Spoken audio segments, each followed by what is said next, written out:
Então chegamos, depois da era industrial, no pós-guerra, aliás, após o pós-guerra, naquele período inicial, vem o processo, a gente chega na era Lean. A era Lean, ela surge no Japão pós-guerra. Porque o Japão, o que aconteceu com o Japão? Foi absolutamente devastado, né? É uma ilha com poucos recursos naturais, mas uma ética de trabalho muito interessante. E no Japão, no processo de reconstrução do Japão, sem grana, destruído, com pouco recurso, você não... As técnicas de produção em escala que tinham alta demanda de investimento inicial, tinha alta demanda de você comprar muita matéria-prima, que você tinha que ter tinha naturalmente um alto estoque. Quando você tem um pátio, você vai nos Estados Unidos e vê aqueles shopping center com o estacionamento da maior que o shopping. Você vai no Japão, não tem espaço para isso. Bicho. Os Estados Unidos é um continente, o Japão é uma ilha. Então, as restrições são outras. E o Lean surge desse processo de evoluir a era industrial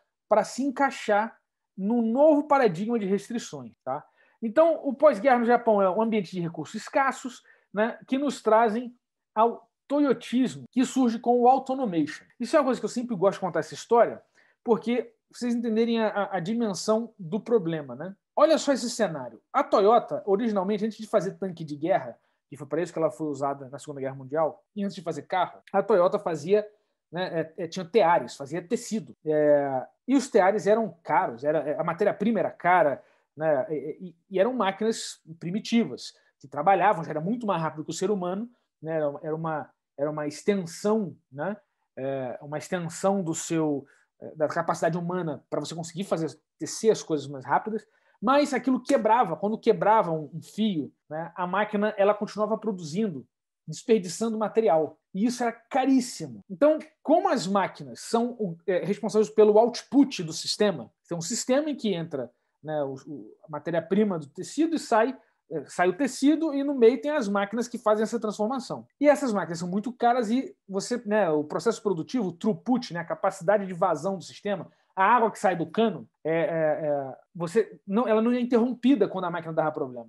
Na verdade, a máquina continuava trabalhando desperdiçando matéria-prima, desperdiçando input, o que era muito caro. Então, qual foi a solução? Que o gerentão, maneiraço, responsável pela produtividade da fábrica, a solução do cara foi o quê? A solução do cara foi: bota um cidadão vigiando a porra da máquina, quando a máquina der problema, ele para a máquina e evita o desperdício. E com isso, tinha gente sendo babada da máquina o dia inteiro, todo dia, 7 dias por semana, tudo bonitinho. Era o trabalho das pessoas o quê? Observar a máquina, para quando acabasse a matéria-prima, para quando desse algum problema, parar a máquina. Esse era o grande lance. Tá?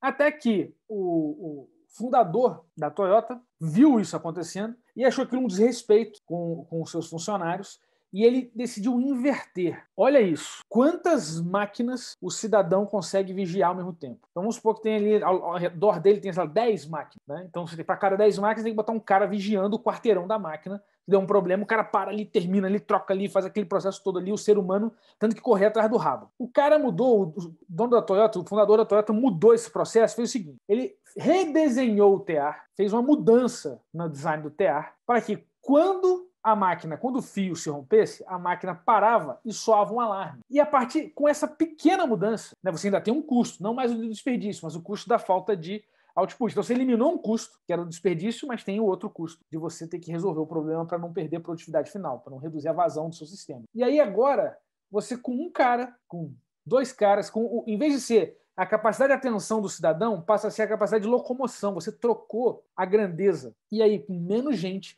você consegue cuidar de mais máquinas, aumentando a produtividade. E, principalmente, você inverte. Ao invés de você ter uma pessoa sendo convertida numa máquina, você passa a ter a pessoa fazendo o que a máquina não dá conta de fazer sozinha. Então, vira um complemento, um trabalho integrado entre homem e máquina, né, respeitando a natureza humana, né, que tem restrição de atenção, que tem restrição de...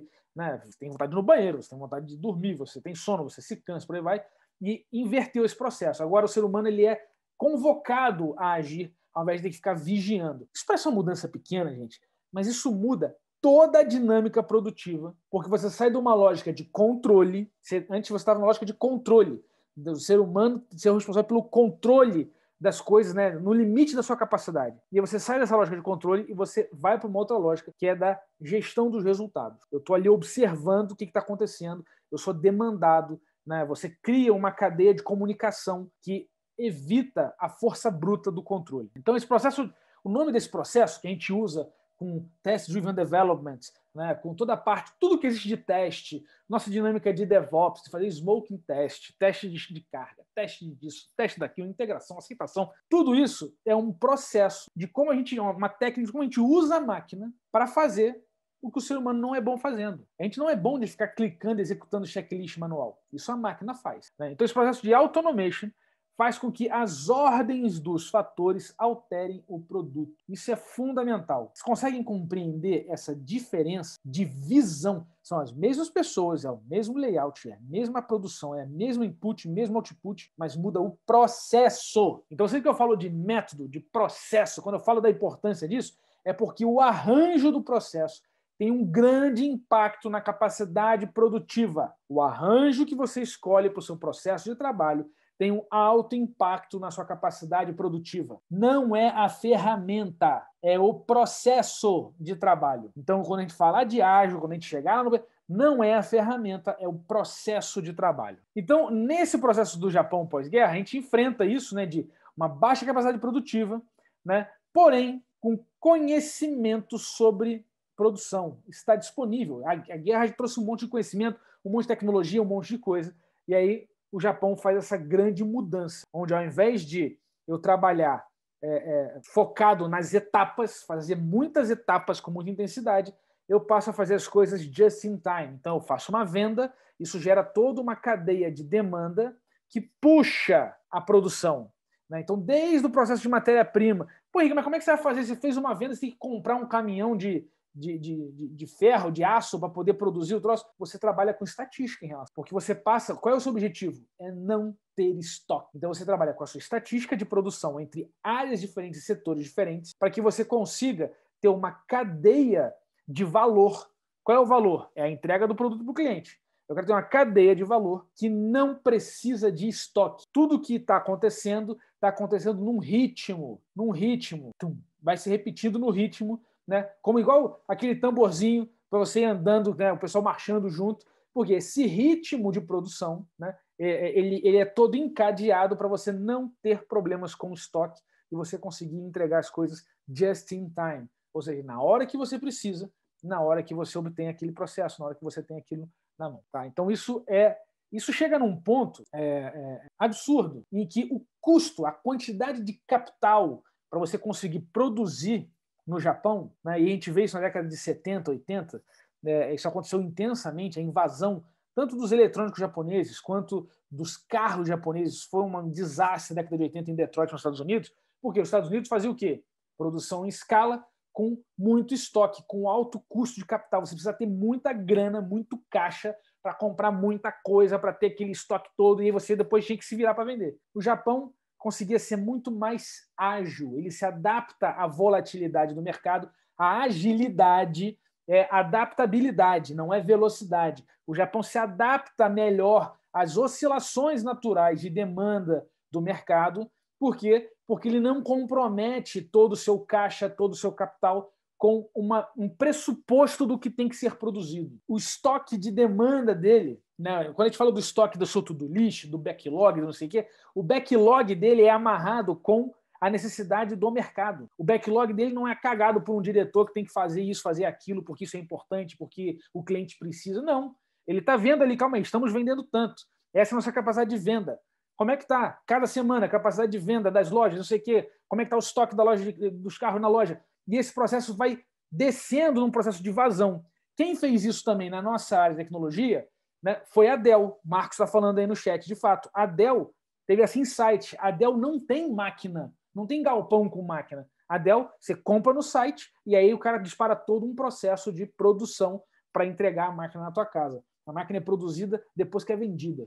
Né? Então, isso tudo gera um diferencial competitivo muito grande, porque os seus acordos com seus fornecedores não são acordos que necessariamente você precisa empatar uma grande grana naquele instante de tempo. Você consegue fazer acordos mais flexíveis, você pode ter muito mais capacidade produtiva, muito mais presença no mercado, com muito menos imobilização do seu capital. Porque toda vez que você bota grana em algo que tem que estar ali, preparada para quando você precisar, Sabe aquela classe que você escreveu ali, deixou ali no código-fonte, porque um dia você vai precisar daquele negócio? Então, essa classe está imobilizando capital, está imobilizando o seu potencial cognitivo, está imobilizando, né, relações do código, está imobilizando complexidade do seu código num troço que não tem uso. Então, deleta essa merda e faz o que tem que ser feito. Né?